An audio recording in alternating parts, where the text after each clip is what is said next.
जय श्री राम, जय श्री राम, जय श्री राम, जय श्री राम, जय श्री राम। जय श्री राम। पंजाब की संस्कृति को बंगाल में ला करके ला दिएगा, कहिएगा कि यही भारत की संस्कृति है, इसको तुम मानो, तो बंगाली लोग मानेगा क्या?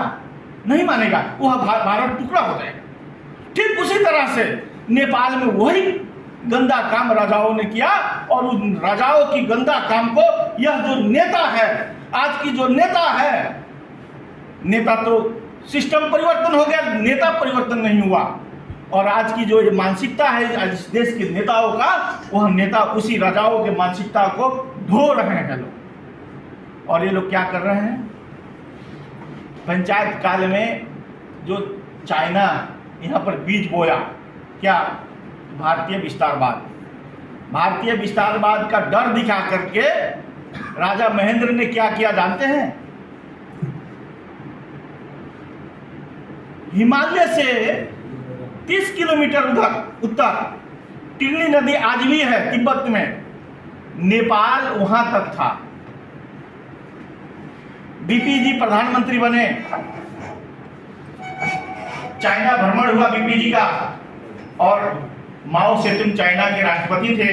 माओ सेतुंग प्रस्ताव करते हैं कि आपके ये जो 30 किलोमीटर की जो टेरिटोरी है, आपके काम के लायक नहीं है, यहाँ पर आपका धंधा निकला था, ये भूमि हमको दे दीजिए। लगभग गरीब उनका बीपी जी का मन डोल गया था सत्ता टिकाने के लिए, चलो इतना समझौता कर लेते हैं। लेकिन उनके साथ उस मीटिंग में गणेश मान जी भी थे। गणेश मान जी हो गया है ना, यो तो राष्ट्रद्रोही काम करना हो ना, हम यहाँ फर्क हो। फिर दूसरे रोज प्लेट पकड़ करके ये लोग दोनों लोग आए। उसके बाद राजा महेंद्र से चाइना डील करता है, कहता है हम आपको फिर से सत्ता में वापस करा देंगे, आप जो है ये टेरिटोरी दे दीजिए। राजा महेंद्र ने बीपी को अवध्वस्त करते हैं और चाइनीज को त्रिपुरेश्वर में बुला करके त्रिपुरेश्वर संधि करते हैं, और वो 30 किलोमीटर की भूभाग चाइना को हस्तांतरण करते हैं। और नेपाल की टेरिटोरी कहां तक आती है? हिमालय तक आती है। आज उस त्रिपुरेश्वर समझौता के आधार पर चाइनीज जो है, पूरा दुनिया को मालूम है ना कि सगरमाथा किसका है। पूरा दुनिया को मालूम है कि सगरमाथा नेपाल का है, और सगरमाथा नेपाल का गौरव है। हम लोग बोलते हैं ना बड़ा गौरव के साथ, लेकिन आप लोगों को मालूम होना चाहिए कि सगरमाथा का आधा हिस्सा जो उसका चुचुरो है, उससे आधा हिस्सा उत्तर के तरफ चाइना ने आज के डेट में कब्जा करके रखा है। आप लोगों को शायद जानकारी नहीं है। चाइनीज का बेस कैंप है, सेना है वहां पर बैठा, उसका 5G टावर लगा हुआ है, और ये खोखला राष्ट्रवादी लोग हम लोगों को सिखाते हैं भारतीय विस्तारवाद हो गया, और ये मधेसी सब भारत के पक्षधर हैं, और इन पर गोली ठोको गोली चलाओ। ये क्यों करते हैं? ये इसलिए करते हैं कि भारत का डर दिखा करके इस देश को तिब्बत बनाया जा सके। कैसे तिब्बत बनाया जा सके? तो इस देश में पंचायत काल में जो हुआ सो हुआ। पंचायत काल के बाद यहाँ जो कम्युनिस्ट के नाम पर जो वितंडना मचाया गया, आप देखे होंगे 70 वर्ष से लगातार कम्युनिस्ट पार्टियों का एजेंडा एक ही हुआ करता था, एक ही हुआ करता था। क्या हुआ करता था? भारतीय विस्तारवाद। वो मीटिंग में जाता था कम्युनिस्ट पार्टी का नेता, तो इसी पर बोलता था भारतीय विस्तारवाद। गांव में अपने कार्यकर्ता का प्रशिक्षण में जाता था तो इसी को प्रशिक्षण देता था, और आम सभा में जाता था तो इसी पर बोलता था, और जनता में जाता था तो इसी पर बोलता था। इसके अलावा कोई एजेंडा नहीं था। लेकिन आप लोगों को बताना चाहते हैं, लिपू लेख लिपिया धुरा का जिस समय यहाँ पर देश के नक्शा का प्रकरण चल रहा था, आप लोगों को शायद जानकारी नहीं होगा। लिपिया धुरा लिपू लेख का जब देश का नक्शा का विषय चल रहा था, काठमांडू में लोग नंगा नाच नाच रहे थे, सरिता गिरी जी का घर फोड़ा जा रहा था, पूरा देश का, हम लोग भी साथ में थे, पूरा देश का ध्यान दिल्ली की तरफ था। हम लोग सब लोग दिल्ली के देख रहे थे, और अंदर अंदर आप लोगों को ताजुब होगा कि गोरखा जिले में रुई गांव है एक नेपाल का, उसी हम सब लोग का ध्यान इधर करके और वो रुई गांव को चाइना को बुझा दिया नेपाल का सरकार की पियोली का सरकार। चाइना ने कब्जा कर लिया रुई गांव को, और जब ये मीडिया में आया तो हम लोगों ने आंदोलन किया। मित्रगण, काठमांडू में राष्ट्रीय एकता अभियान ने आंदोलन किया रुई गांव के लिए। तो हम लोग के आंदोलन के बाद कांग्रेस के एक नेता है गगन थापा जी, बड़ा बोलते हैं, बहुत यूथ हैं, हम सम्मान करते हैं। हम लोग के आंदोलन के बाद वो बेचारे सदन में परराष्ट्र मंत्री प्रदीप ग्यावली जी से प्रश्न खड़ा किया कि रुई गांव क्या हो गया बताओ। तो प्रदीप ग्यावली जी क्या जवाब में देते हैं आप लोग सुनिए, ताजुब होइएगा। प्रदीप ग्यावली जी कहते हैं कि रुई गांव तो चाइना ने कब्जा नहीं किया है ना, रुई गांव चाइना ने कब्जा नहीं किया, रुई गांव तो स्वेच्छा से चाइना में चला गया। ये नेपाल के विदेश मंत्री का वक्तव्य है सदन में। आप यूट्यूब पर नेपाल सदन का यूट्यूब खोजेंगे तो यूट्यूब में मिल जाएगा। प्रदीप ग्यावली का तत्कालीन विदेश मंत्री परराष्ट्र मंत्री प्रदीप ग्यावली जी थे, उनका वक्तव्य है कि रुई गांव चाइना ने कब्जा नहीं किया, स्वेच्छा से चला गया। हमने आरटीआई दर्ता कराया परराष्ट्र मंत्रालय में। क्या चीज के लिए? मैंने कहा कि परराष्ट्र मंत्री जी तपाईले भन्नुभएको बहुत राम्रो भन्नुभयो कि स्वेच्छाले रुई गाउँ गयो चाइनामा, तो मलाई यसको नेपाल सरकारले रुई गाउँको जनताको स्वेच्छा जान्नको लागि जनमत संग्रह कहिले गराएको?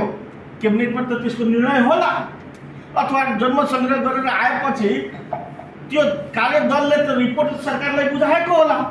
तीमध्ये कि त निर्णयको कपी मलाई उपलब्ध गराइदिनुस् कि त ल्याएको प्रतिवेदन मलाई उपलब्ध गराइदिनुस्। आज तक सूचना के हक के अनुसार मैंने निवेदन दिया था, उसका जवाब आज तक प्रदीप गिरी के मंत्रालय से नहीं आया। प्रदीप गिरी जी चले गए, उन्हीं के कार्यकाल में एक और घटना होता है, योगी जी की घटना कार्यकाल में हुमला जिला में 12 ठो बिल्डिंग चाइना नेपाल के भूमि पर बना लेता है। फिर हम लोग आंदोलन किए। हम लोग के आंदोलन करने के बाद वहां के जो हुमला जिला के सीडीओ साहब थे, वो सीडीओ साहब जो हैं वो जा रहे थे हुमला अनुगमन करने के लिए। आधे रास्ता में पहुंचे तब तक नेपाल सरकार का फोन गया और सीडीओ साहब आधे रास्ते से घूम के चले आए कि चाइना को डर था, जानु हुँदैन, चाइना को सेना त्यहाँ तैनात छ। अपने सीमाना को अनुगमन करने के लिए अपना सरकारी संयंत्र नहीं जा सकता है, इतने हम लोग दबे पड़े हैं और हम लोगों को राष्ट्रीयता का पाठ सिखाया जाता है। हम पूछना चाहते हैं आप लोगों से, भारत अगर हमारी भूमि कब्जा करता है उसके विरोध में बोलिए। हम नहीं कहते हैं नहीं बोलना चाहिए, बोलना चाहिए। लेकिन जो नेता लोग इतना काठमांडू में नंगा नाच नाचते हैं, भारतीय विस्तारवाद का पाठ सिखाते हैं, आप लोग कभी उनको चाइना ने हमारी भूमि जब कैप्चर किया तो उनके मुंह से एक भी लफ्ज आप लोगों ने सुना है क्या? नहीं सुना। इसका कारण क्या है? इसका यह कारण है कि नेपाल को तिब्बत बनाना है। दुनिया में चाइना का सिर्फ एक ही नीति है, विस्तारवाद। आज क्या कर रहा है? ताइवान में राष्ट्रपति है ना, जिस देश के पास अपना राष्ट्रपति है, ताइवान को कहता है कि ये सार्वभौम नहीं है, ये मेरा है। आप लोगों को ये भी जानकारी नहीं होगी। आज अभी नेपाल का राजदूत गए चाइना में 8 महीना हो गया, और 8 महीना से हमारा राजदूत गया है और उस राजदूत को अहोदा का प्रमाण पत्र आज तक अभी बोल रहा हूं, अभी तक चाइना सरकार ने हमारे राजदूत को अहोदा का प्रमाण पत्र नहीं दिया है। वो साबित क्या करना चाहता है? वो जैसे ताइवान को कहता है कि यह स्वतंत्र नहीं है, कल हम लोगों को भी बोल सकता है कि नेपाल भी स्वतंत्र नहीं है। आता है यहाँ पर कहता है कि कम्युनिस्ट लोग एक हो जाओ, कम्युनिस्ट लोगों को एक करा देता है, सरकार बनवा देता है। और वह सरकार क्या करता है जानते हैं? वह सरकार लुम्बिनी और पोखरा के बीच में कितना डिस्टेंस है भाई, जानते हैं आप लोग? अगर पालपा वाला रास्ता बना दिया गया ठीक ठाक तो 1.5 घंटा में पोखरा से आदमी लुम्बिनी आ जाएगा, लुम्बिनी से आदमी 1-1.5 घंटे में पोखरा पहुंच जाएगा। लेकिन इतने नजदीक के जगह पर लुम्बिनी में भी अंतर्राष्ट्रीय एयरपोर्ट बनता है और पोखरा में भी अंतर्राष्ट्रीय एयरपोर्ट बनता है। और आप लोगों को ताज्जुब होगा, लुम्बिनी एयरपोर्ट का रनवे जानते हैं कितना है? 3 किलोमीटर का। और एयरपोर्ट जब बनता है तो उसमें सबसे ज्यादा खर्च जो होता है रनवे बनाने में होता है। और लुम्बिनी एयरपोर्ट का रनवे जो है 3 किलोमीटर का है। जानते हैं उसमें लागत कितना है?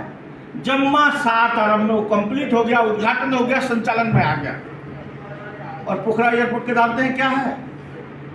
पोखरा एयरपोर्ट का जो रनवे है वो जम्मा 2.5 किलोमीटर का है, उससे छोटा है। और जानते हैं उसमें कितना खर्च हुआ है? उसमें 32 अरब खर्च होता है। और यह सरकार या इस देश की जनता मुख दर्शक होकर के देखता रहता है। और आप लोगों को एक भी और खुलासा करना चाहता हूं, ये आप लोग पत्रकार महोदय हैं, आप लोग रिसर्च करिए। दुनिया में जो है सैनिक एयरपोर्ट के अलावा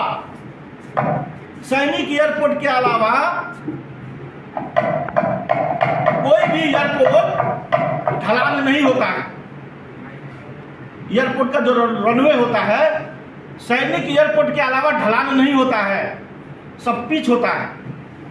आप काठमांडू हमारे जो एयरपोर्ट है इंटरनेशनल एयरपोर्ट, उसको देखिए ढलान नहीं है, पिच है। दुनिया में सैनिक एयरपोर्ट ही ढलान किया जाता है। लेकिन आप लोगों को मालूम होना चाहिए कि पोखरा अंतर्राष्ट्रीय एयरपोर्ट जो बना है, जो चाइना ने बनाया है, वह एयरपोर्ट पिच नहीं है, ढलान है। उसका मकसद क्या है? उसका मकसद एक ही है, आप लोग पता करिएगा। आप लोगों के बीच में कोई एयरलाइन से कोई संबंधित व्यक्ति होगा या गूगल पर आकर रिसर्च भी कर सकते हैं। पोखरा में जितना विमान आएगा, राजदूत साहब गए चाइना के, राजदूत साहब बड़ा हतार में, अभी एयरपोर्ट कंप्लीट नहीं हुआ था पोखरा का एयरपोर्ट, लेकिन हतार में प्रचंड जी प्रधानमंत्री बने और केपी ओली जी दोनों लोग चाइना के राजदूत को लेकर के पहुंच गए उद्घाटन करने के लिए। उद्घाटन के लिए हतार क्यों था? तो उद्घाटन हो जाएगा, उस दिन से उनका मीटर ब्याज का स्टार्ट शुरू हो जाएगा। और चाइना के इन्वेस्टर गए वहां पर और कहते हैं कि ये अनुदान नहीं है। जो लोग एयरपोर्ट बना रहे थे वो लोग हम लोगों को, जनता को भरमा के रखे थे, ये तो चाइना सरकार का सहयोग है। और जब उद्घाटन के दिन इन्वेस्टर आता है तो कहता, विदेश मंत्री भी आया था चाइना से, वो कहता है कि ये अनुदान नहीं है, ये BRI का पार्ट है, यानी 3% वाला ब्याज इसको आप दीजिए। और नेपाल सरकार मुंह देखते रह गया, तीरने के लिए भाव वो हो गया। और इसीलिए उसको जल्दबाजी में उद्घाटन कराया गया कि उसका मीटर ब्याज शुरू हो गया उस दिन से। और आप लोग रिसर्च करिएगा, जब हम बोल रहे थे रिसर्च का विषय, रिसर्च करिएगा।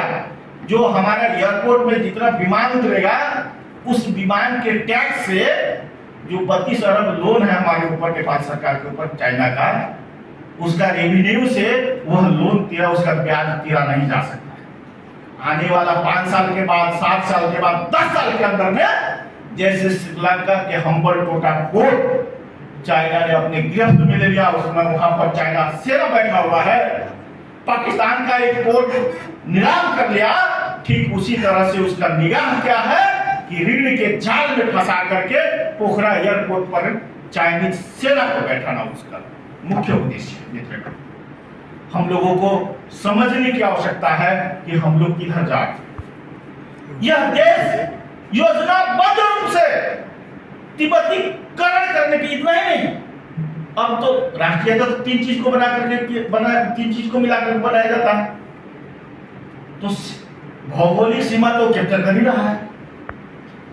जनता, आप लोगों को मालूम होना चाहिए कि हर एक जिला में व्यापार के नाम पर, आतंक के नाम पर सिविल में चाइनीज सेना घूम रहा है। हर एक जिला, आप क्या 12 में जाएंगे तो बुच्चड़ खाना खोला हुआ है, कसाई खाना, और उस कसाई खाने के नाम पर चाइनीज सेना यहाँ पर बैठा, परसा में बैठा।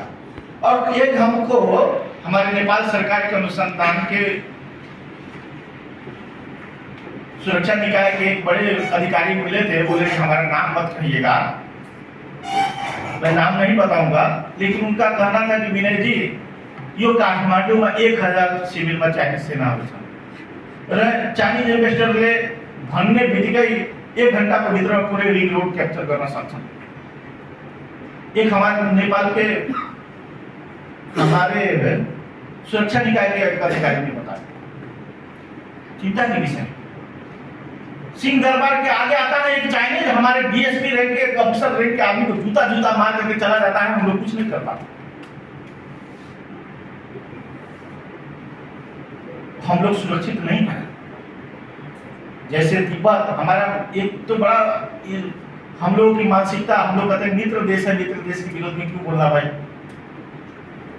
भारत और चीन हमारा मित्र देश है, आपको समझना पड़ेगा मित्र देश कौन है। हमारा मित्र देश तिब्बत है, हमारा मित्र देश चाइना नहीं है। चाइना तो तिब्बत को कब्जा करने के बाद हमारा मित्र पड़ोसी बना, यह समझने की आवश्यकता है। और जो तिब्बत वाले गुलाम हुए आज वह धर्मशाला में शरण लेकर के घूम रहे हैं। आपको हमको भी धर्मशाला नहीं जाना पड़े, इसलिए आज से जागरूक होने की आवश्यकता है। जितना भी देश में तस्करी सुने होंगे काठमांडू में, चाहे वो कॉल ट्रैपिंग हो, चाहे जंगल के जो बहुमूल्य वन्य जंतु है सारे के तस्करी में, चंदन के तस्करी में सारे के सारे एटीएम हैक, बैंक का एटीएम हैक कर लेता है कि चाइनीज।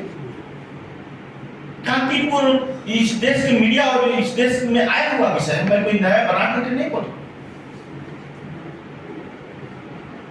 और आदमी तो अपना ला ही रहा है यहाँ पर बिजनेस के नाम पर। दूसरा भी क्या कर रहा है जानते हैं? राष्ट्रीयता को समाप्त करने के लिए आपकी हमारी जो संस्कृति है, हिंदू संस्कृति, इस संस्कृति को भी नष्ट करने के लिए वह जगह जगह पर स्टडी सेंटर खोल रहा है। और स्टडी सेंटर खोल करके क्या कर रहे हैं जानते हैं? चाइनीज लड़कियों को यहाँ के लड़कों से शादी करा रहा है। और लड़की कोई आम लड़की नहीं होती, वो चाइनीज सेना की लड़की। यहाँ पर चाइनीज भाषा सिखाया जाता है, क्यों? क्योंकि नेपाल को कल्चर समाप्त किया जाए। एक कल्चर समाप्त करने के लिए आप जानते हैं क्या हुआ है? नेपाल और भारत में जो शादी विवाह होता था बॉर्डर पर, नागरिकता का डर दिखा करके उस शादी में क्या हुआ है? गिरावट आया। आप लोग जिला को ध्यान दीजिएगा, लोग बॉर्डर इस पार उस पार जो शादी विवाह होता था, आज उसमें बहुत बड़ा मात्रा में गिरावट हुआ है। क्या होगा? नेपाल के लोग उधर शादी विवाह नहीं करेंगे तो क्या होगा? आपको उधर शादी विवाह करना पड़ेगा, और उधर से शादी विवाह करेंगे तो क्या होगा? धीरे धीरे आने वाले 10 साल 20 साल 50 साल में आपकी संस्कृति समाप्त हो जाएगी। और जब संस्कृति समाप्त हो जाती है किसी भी देश की, तो उस देश की राष्ट्रीयता समाप्त होती है। और जिस देश की राष्ट्रीयता समाप्त हो गई, समझ लीजिए उस दिन से वह देश गुलाम। जय श्री राम, जय श्री राम, जय श्री राम।